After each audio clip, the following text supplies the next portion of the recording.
विश्वानि देव सवितरदुरितानि परासुव यद्भद्रं तन्न आसुव।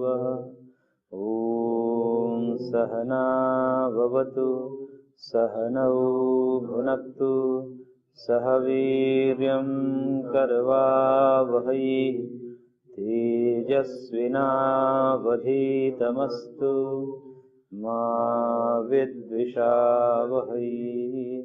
ॐ शान्ति शान्ति शान्ति।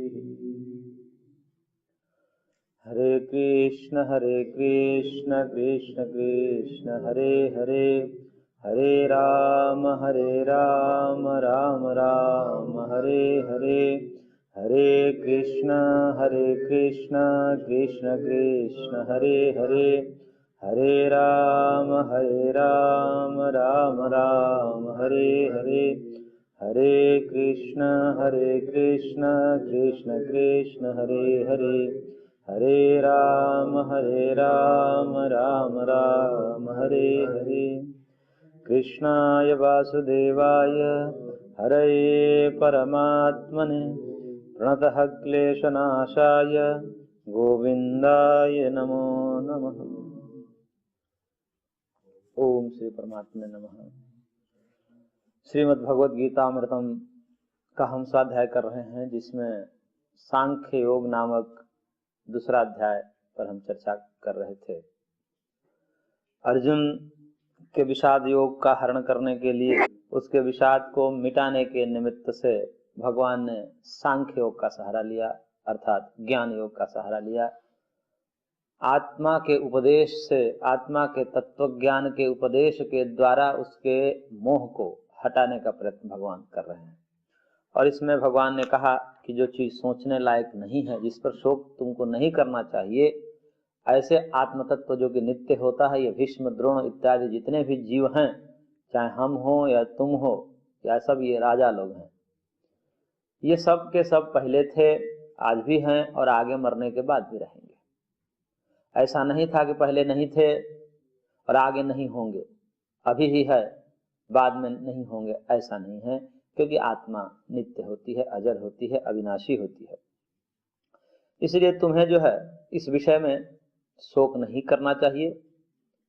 और ये तो सुख दुख है, जीवन मरण सुख दुख रूपी द्वंद्व जीवन में आते रहते हैं, और इसे धीर लोग, विद्वान लोग सहन करते हैं, यानी कि सुख दुख, मान अपमान, यश अपयश, हानि लाभ इत्यादि में सम रह करके व्यवहार करते हैं। इसलिए तुम पंडितों की भांति जो बात कर रहे थे, तो उसके भांति व्यवहार भी होना चाहिए। ये जो सुख दुख रूपी उथल पुथल है, इसमें सम हो करके और तुम्हें युद्ध के लिए तैयार होना चाहिए, क्योंकि आगमा पाइनो नित्यास्ताम तितिक्षस्व भारत, ये तो जाने वाले हैं, थोड़ी देर के लिए तुम्हें हो रहा है कि मर जाएंगे, फिर मरने के बाद फिर जैसे 13वीं बीतने के बाद सब लोग नॉर्मल हो जाते हैं, सामान्य हो जाते हैं।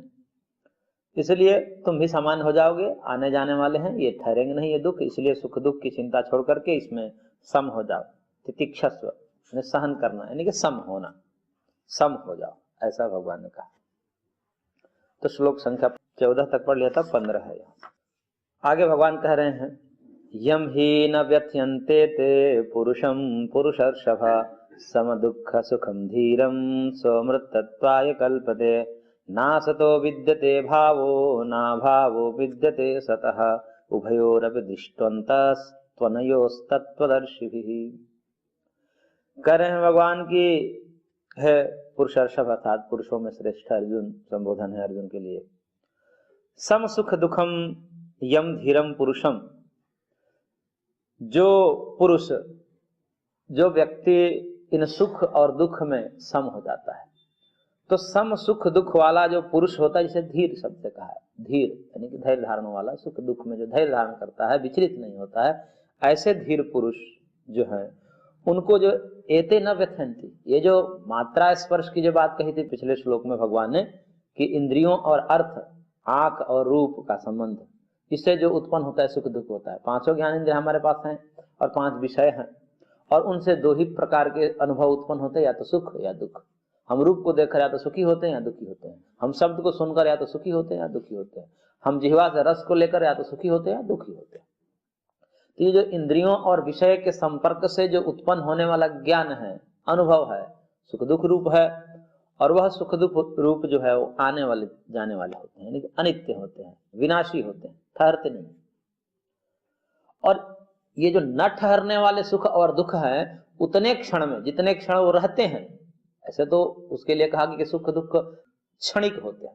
क्षणिक का मतलब एक एक क्षण बदलते रहते हैं। एक क्षण में जो सुख है वो दूसरे क्षण में नहीं रहता, बदलता रहता है। एक एक क्षण, क्षण का मतलब होता है सेकेंड से भी जो छोटी इकाई होती है, काल की सबसे न्यूनतम इकाई को क्षण कहते हैं। तो वो एक एक क्षण में बदलती रहती है। एक क्षण जो सुख है वो अगले क्षण नहीं रहेगा। अभी जिस क्षण दुख है अगले क्षण सुख हो जाएगा। तो ये क्षणिक होते हैं, लेकिन उन्हीं क्षणिक काल में क्षण भर में आते हैं सुख दुख और मनुष्य को विचलित करके चले जाते हैं। इसी सुख दुख में जो क्षणिक सुख दुख है, इनकी काल ही अल्प है, अल्प काल ही इनकी आयु है, और उसी में ये आते हैं और व्यक्ति को विचलित करके चले जाते हैं। तो कह रहे हैं कि इसमें विचलित ना हो, अपितु जो धीर व्यक्ति होते हैं, वो धीर व्यक्ति जो धैर्य धारण करने वाले होते हैं, उनको पता होता है कि सुख पहले भी नहीं था, आगे भी नहीं होगा, आज आया है, या ये दुख पहले भी नहीं था, आज आया है, आगे भी नहीं रहेगा।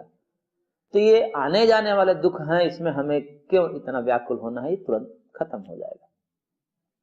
लेकिन इतने ही धैर्य धारण न करने वाला जो व्यक्ति इसमें विचलित हो जाता है। तो भगवान कह रहे हैं कि ये जो धीर पुरुष हैं, जो सुख दुख में सम रहने वाले जो धीर पुरुष हैं, उनको ये जो इंद्रियां हैं विचलित नहीं करती। यानी कि इंद्रियों से जन्य जो दुख है वो इन धीर व्यक्तियों को व्यथित नहीं करते, विचलित नहीं करते। और ऐसे धीरवान पुरुष जो सुख दुख में विचलित नहीं होते, सब में रह करके अपने कर्तव्य मार्ग पर डटे रहते हैं, ऐसे व्यक्ति अमृतत्वाय कल्पते, अमृतत्व की प्राप्ति करते हैं। दुख से निवृत्ति होती है उनकी, और वो परम पद भगवत तत्व भगवान के धाम को प्राप्त करते हैं। तो अमृतत्व जिसको प्राप्त करना है, यानी कि जीवन मरण से मृत्यु पर भी जिनको विजय प्राप्त करनी, कभी मरना ही नहीं है, इस स्थिति में यदि आनी है, तो कह रहे हैं भगवान कि धीर होना पड़ेगा। क्योंकि धीर पुरुष को इंद्रियां विचलित नहीं करती, और जो व्यक्ति अपने कर्म में विचलित नहीं होता, वो अपने लक्ष्य अमृतत्व को अवश्य प्राप्त कर लेगा। क्योंकि धर्म अर्थ काम और मोक्ष में जो मोक्ष है वही अमृतत्व है। दुखों की आत्यंतिक निवृत्ति स्वरूप जो मोक्ष है वही अमृतत्व है। और उस अमृतत्व को प्राप्त करने के लिए धीर होना पड़ेगा। अर्थात सुख दुख ये जो द्वंद्व आएंगे उनको सहन करके, यदि उसमें विचलित न होते हुए सम रह करके जो अपने कर्म मार्ग पर डटा रहेगा, भगवान करें कि वही अमृतत्व को लाभ लेता है, वही अमृतत्व को प्राप्त करता है। अमृतत्व प्राप्त की योग्यता सामर्थ्य ऐसे धीर मनुष्य में है। और रही बात जिसके लिए तुम शोक कर रहे हो, भीष्म द्रोण इत्यादि के लिए, जो कि आत्म रूप हैं, वो कभी मरते नहीं। क्यों? क्योंकि कह रहे हैं कि असतः भावो न विद्यते। जो असत हैं, असत का मतलब जिनकी सत्ता ही नहीं है कभी, वो कभी हो नहीं सकता। और जो है वो कभी नष्ट नहीं हो सकता। दो बातें हैं इसमें, कि जो कभी नहीं था, यानी कि पूर्व में नहीं था, वो कभी हो नहीं सकता। और जो अभी है वो पूर्व में नहीं था या आगे नहीं होगा, ऐसा हो नहीं सकता। यानी कि जो है वो सदा रहेगा, जो नहीं है वो सदा ही नहीं रहेगा।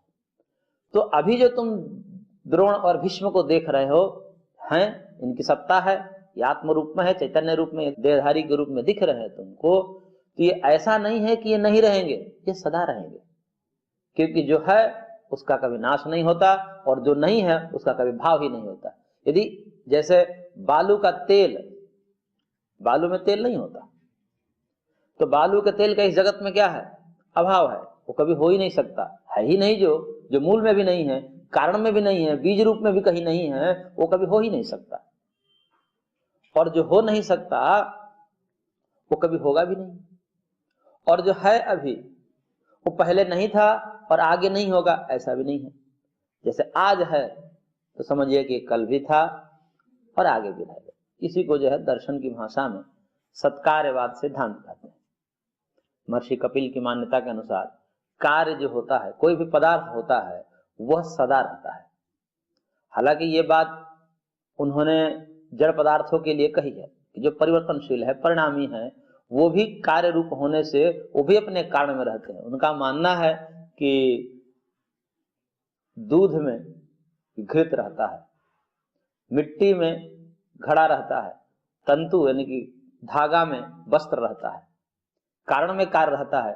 अन्यथा यदि कारण में कार्य न रहे तो ये जो प्रत्येक कार्य को उत्पन्न करने के लिए एक नियत कारण की आवश्यकता पड़ती है। दही जमाना है, घृत निकालना है तो दूध की ही आवश्यकता पड़ती है। पानी से तो नहीं व्यक्ति संग्रह करता है, पानी को तो नहीं लेता है कि मेरे को घृत चाहिए इसलिए मैं पानी का संग्रह करूं, ऐसा नहीं करता। एक विशेष कार्य को उत्पन्न करने के लिए एक विशेष कारण को ही वो संग्रह करता है और संग्रह करके उससे वो चीज निकाल लेता है। ऐसा क्यों? क्योंकि उसको पता है कि हमें घृत निकालना है, तो घृत पहले से जिसमें विद्यमान है, दुग्ध में, वही हमें संग्रह करना है। तो ये जो प्रत्येक रॉ मटेरियल जो वो ले रहा है, वो प्रत्येक कार्य उत्पादन करने वाले व्यक्ति को ये पता होता है कि ये चीज बनने की योग्यता, सामर्थ्य इस चीज में है। बीज में अंकुरण का सामर्थ्य है, तभी किसान जो है वो उसको खरीदता है। क्यों? वो देखता है कि इसमें अंकुरण की संभावना है, अंकुरण अभी इसमें है, सूक्ष्म रूप में है, सुप्तावस्था में है, वही बाद में अनुकूल वातावरण पा करके, अनुकूल व्यापार के द्वारा, कर्म के द्वारा फिर प्रकट हो जाता है। इसी को सत्कार्यवाद कहते हैं कि कार्य जो है, कोई भी पदार्थ प्रकट अप्रकट होता रहता है। जैसे बीज में अंकुर जो है कोई प्रकट नहीं है, अप्रकट है, लेकिन ये आप नहीं कह सकते कि उसमें अंकुरण बनने की क्षमता नहीं है। वो शक्ति रूप में, बीज रूप में, सामर्थ्य रूप में, योग्यता रूप में उसमें अंकुरण है। तो उसी को कहते हैं कि बीज में अंकुर है, यानी कि बीज में अंकुर बनने की क्षमता है, शक्ति है। शक्तस्य शक्य करणात् उपादान नियमात् सर्वत्र सर्वदा सर्वासंभवात् इत्यादि सूत्र महर्षि कपिल ने सांख्य शास्त्र में दिया है। पूरा एक प्रकरण चलता है सत्कार्यवाद का। तो कहने का मतलब है कि उनका तो यह भी मानना है कि कोई चीज नष्ट भी नहीं होती। नाश हम जिसको कहते हैं कि नष्ट हो जाएंगे, तो उसके लिए कहते हैं नाशः कारण लयः। नाश का मतलब कोई पदार्थ अपने स्वरूप से, अपने अस्तित्व को छोड़ करके एकदम शून्य हो जाए, ऐसा नहीं है। वो भी अपने कारण में लौट जाने को ही नाश कहते हैं। जैसे घट, घट मतलब घड़ा, घड़ा जो बना है वो किससे बना है? मिट्टी से बना है। मूल दृष्टिकोण से देखे तो मिट्टी के परमाणु है उसमें, मिट्टी के परमाणुओं को ही संग्रह से, संचय से घड़े का निर्माण हुआ है। और घड़े को हम एकदम नष्ट कर दें, एकदम नष्ट करने का मतलब है कि उसको चूरा कर दें, और चूरा करके फूंक मार के उड़ा दे इस आकाश में, तो भी कहते हैं कि घड़ा अपने कारण से रहित नहीं होगा, वो भी परमाणु रूप में रहेगा। तो इसलिए बस ये होता है कि कार्य जो होता है कारण रूप में चला जाता है और फिर कारण से कार्य रूप में आ जाता है। तो कारण कार्य, कारण कार्य, यानी कि व्यक्त अनभिव्यक्त, व्यक्त अनभिव्यक्त, ये चलता रहता है। सर्वथा नाश किसी वस्तु का नहीं होता, ऐसा महर्षि कपिल का मत है। क्योंकि ये सांख्य योग है और सांख्य योग के प्रवर्तक आचार्य जो है भगवान कपिल है। तो इसलिए यहां पर सत्कारवाद सिद्धांत का प्रतिपादन है कि जिसको तुम कह रहे हो ना कि हैं, और कोई पदार्थ है तो तीनों काल में होगा, बस अंतर ये होता है कि जैसे मिट्टी में घड़ा है लेकिन अभी नहीं है, आगे होने वाला है, इसी को कहते हैं कि अनागत कालिक है। अनागत काल मतलब आने वाला, भविष्यत कालिक घट है। मिट्टी में भविष्यत कालिक घट है।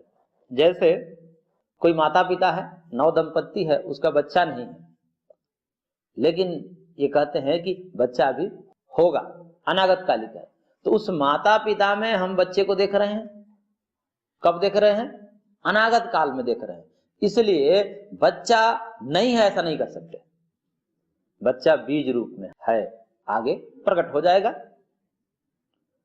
तो इसलिए कोई भी पदार्थ यदि है तो पूर्व में भी रहेगा, और नष्ट होगा तो भी अपने कारण में रहेगा, परमाणु रूप में रहेगा।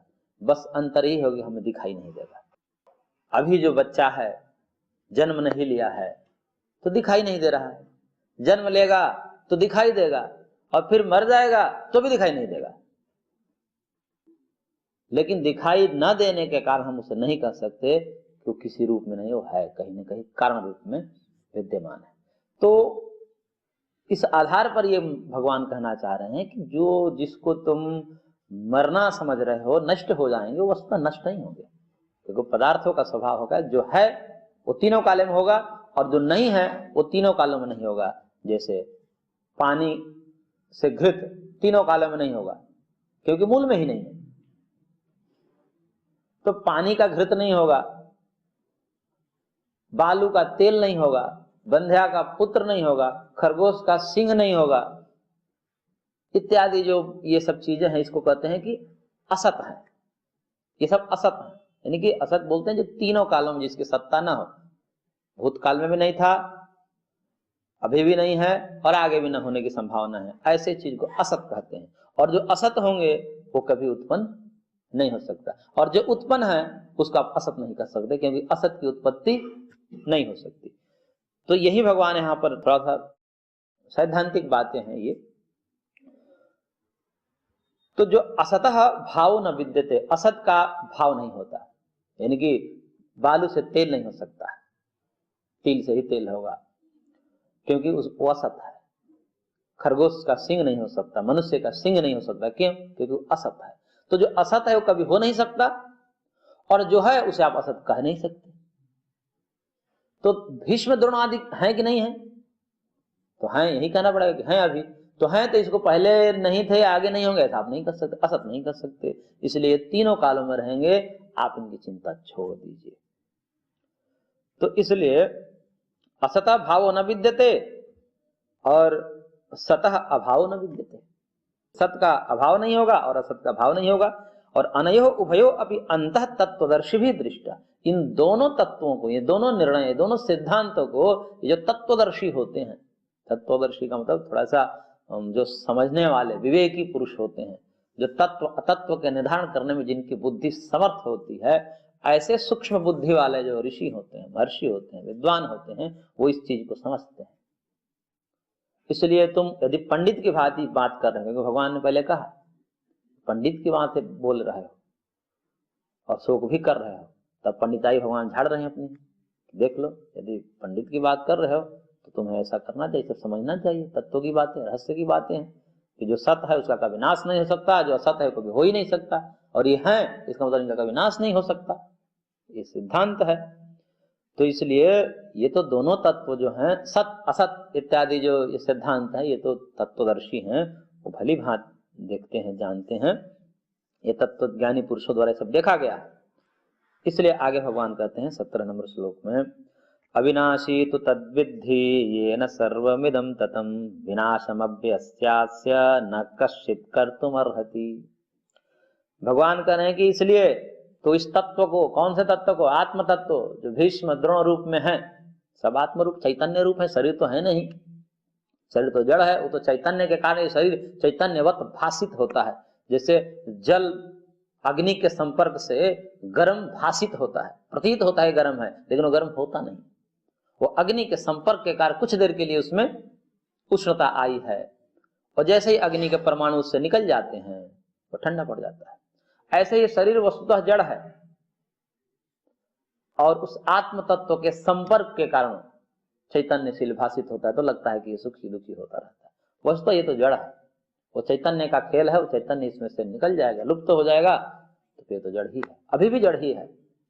तो जैसे पानी गर्म अवस्था में भी ठंडा ही है, बस उसका स्वभाव थोड़ा सा दब गया है, क्योंकि तीक्ष्ण स्वभाव वाला जो पदार्थ होता है वो मंद स्वभाव वाले पदार्थ को दबा देता है। तो अग्नि का स्वभाव थोड़ा तीक्ष्ण है, स्पर्श में वो उष्ण है, इसलिए वो ठंडे को दबा दिया, लेकिन दबाने के काल में भी वो पानी अपना स्वभाव छोड़ता नहीं। यदि पानी अपना स्वभाव छोड़ देता तो फिर कभी ठंडा ही नहीं होता, तो इसलिए वो तत्व निकल जाता है उससे। इसी को बोलते हैं औपाधिक।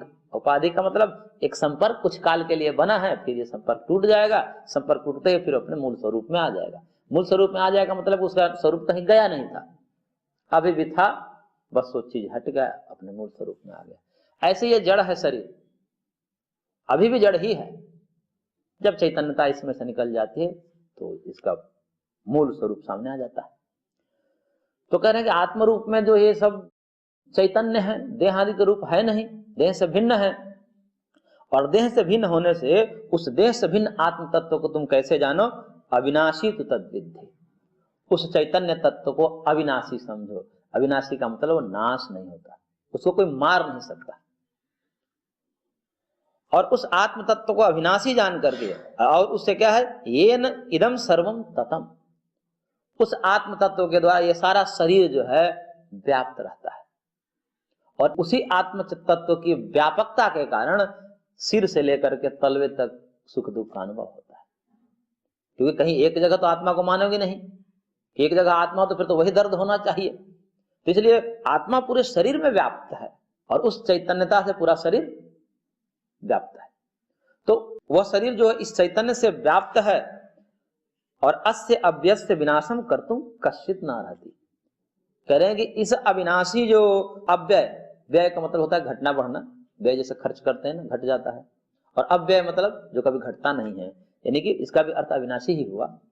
तो जो अव्यय है, जो कभी घटता नहीं है, उस अव्यय तत्व को न कश्चुम विनाशम कर्तुम अर्हति, उसको कोई विनाश कैसे कर सकता है, जिसका स्वरूप ही है कि वो नष्ट ही नहीं हो सकता, वो खत्म ही नहीं हो सकता, वो नाश को प्राप्त ही नहीं हो सकता, उसको भला कौन मार सकता है? तुम कौन होते हो मारने वाले? जैसे कोई व्यक्ति कहे कि मैं आकाश को काट दूंगा। ये आकाश जो है हमारे आगे पीछे ऊपर नीचे सब दाएं बाएं हैं। आकाश का मतलब ये अवकाश स्वरूप जो रिक्त स्थान है, इसको आकाश बोलते हैं। तो ये खाली स्थान है, इस रिक्त स्थान स्वरूप आकाश को, जो अवकाश स्वरूप है, हमको जगह देता है कि आप आगे जाइए, गति के लिए जो आधार है।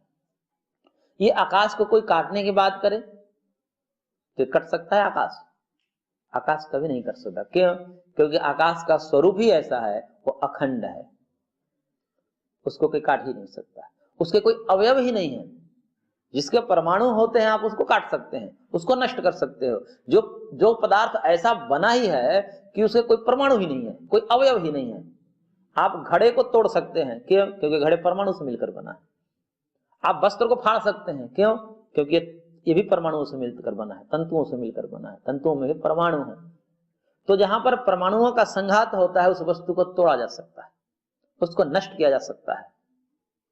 लेकिन जो पदार्थ ऐसा है कि वो निरवयव है, कोई उसके अवयव ही नहीं है, परमाणु से रहित है, ऐसे परमाणु से रहित आकाश सदृश पदार्थ को कोई नष्ट नहीं कर सकता। ऐसे ही आत्म तत्व होता है, वह परमाणुओं से रहित है, निरवयव है, और निरवयव होने से उसको कोई नष्ट नहीं कर सकता। तो ऐसे पदार्थ न नष्ट होंगे, न कभी घटेंगे बढ़ेंगे, वो नित्य होते हैं। तो ऐसे नित्य तत्व को तो अविनाशी समझो, तो कभी नष्ट नहीं होता ऐसा आत्म तत्व। और उसी आत्म तत्व से शरीर व्याप्त है। और उस आत्म तत्व जो अविनाशी है, अव्यय है, उसको कौन मार सकता है? तुम शरीर को बस करोगे जो भी कुछ करना है, आत्म तत्व को तो कुछ छू नहीं पाओगे। तो जैसे हम आकाश को छू नहीं सकते, आकाश को काट नहीं सकते, ऐसे ही हम आत्म तत्व को कुछ नहीं कर सकते। इसलिए तू उस तत्व को ऐसा समझ करके कि वो नित्य है, अविनाशी है, नाश रहित है, ऐसा समझ करके युद्ध कर। और फिर तुम्हें लगेगा कि मैं उनको मारा ही नहीं, शरीर है बस, शरीर को मैं छुआ हूं, आत्मा को तो छू नहीं सकते। और फिर भगवान कह रहे आगे श्लोक संख्या 18 में, अंतवंते इमे देहा नित्यस्योक्ता शरीरिणः अनाशिनो अप्रमेयस्य तस्माद् युद्धस्व भारत। कह रहे भगवान की अनाशिनः अप्रमेयस्य नित्यस्य शरीरिणः, ये सब विशेषण है आत्मा के। आत्मा कैसा है? अनाशी, उसका नाश नहीं हो सकता है। अप्रमेय, प्रमेय बोलते हैं जिसको इंद्रियों से जाना जा सका, प्रमाण ही, प्रमाणों के द्वारा जिसको जाना जाता है उसको अर्थ कहते हैं। यानी कि प्रमाण है आंख आदि से, नेत्रों से हम जिसे देखते हैं, कानों से जिसे सुनते हैं, जीवा से जिसे चखते हैं, तो ये सब प्रमेय कहलाते हैं। तो इंद्रियों से जो ग्राह्य है, गृहित है, वो प्रमेय है। और जो इंद्रियों से अगृहित है, अग्राह्य है, इंद्रियातीत है, जिसे हम अपने इंद्रियों से देख नहीं, जैसे शरीर को ही देखते हैं, आत्मा थोड़ी दिखाई देता। आत्मा का हम अनुमान करते हैं कि भाई ये चेतनता दिख रही, इसका मतलब कोई है। जैसे पंखे को घूमते हम देखकर कहते हैं कि बिजली है, बिजली दिखाई नहीं देती, लेकिन पंखे की क्रिया को देख करके, ट्यूबलाइट के जलने को देख करके हम बिजली का अनुमान कर लेते हैं, बिजली अदृश्य है। ऐसे ही शरीर के क्रिया को देख करके हम आत्मा का अनुमान कर लेते हैं, वैसे आत्मा आंखों से दिखाई नहीं देती, इसलिए वो अप्रमेय है। तो अनाशिनः अप्रमेयस्य नित्यस्य शरीरिणः, ऐसे अनासी नाश रहित अप्रमेय जो इंद्रियों से तीत है और नित्य है, जो ऐसे नित्य शरीरिणः, शरीर एक शरीर और शरीर को धारण करने वाले को शरीरी बोलते हैं, यानी कि आत्मा। तो वो जो आत्मा है उसको इमे देहा अंतवंत, क्योंकि उस शरीरी के ही ये शरीर है, देह, क्योंकि प्रत्येक आत्मा को उसके पूर्व कर्मों के भोग के लिए सुख दुख ही भोग है। तो प्रत्येक आत्मा के पूर्व कर्म के सुख दुख उपभोग के लिए भगवान शरीर देते हैं, और सब जीवों के लिए अलग अलग शरीर है, इसलिए प्रत्येक आत्मा का शरीर हो गया। इसलिए ऐसे आत्मा जो अनासी है, जिसका नाश नहीं हो सकता, अप्रमेय है, जिसे हम इंद्रियों से देख नहीं सकते, नित्य है। यहाँ पर देखिए दो शब्द आया है, दोनों पर्यायवाची शब्द लग रहा है। अनासीनः, अनासी का मतलब जो नाश रहित है, और नित्य, नित्य का मतलब भी होता है नाश रहित है। लेकिन जब कभी भी किसी श्लोक में किसी एक वाक्य में ऐसे दो शब्द पर्यायवाची प्रतीत हो तो एक का अर्थ भिन्न करना पड़ता है।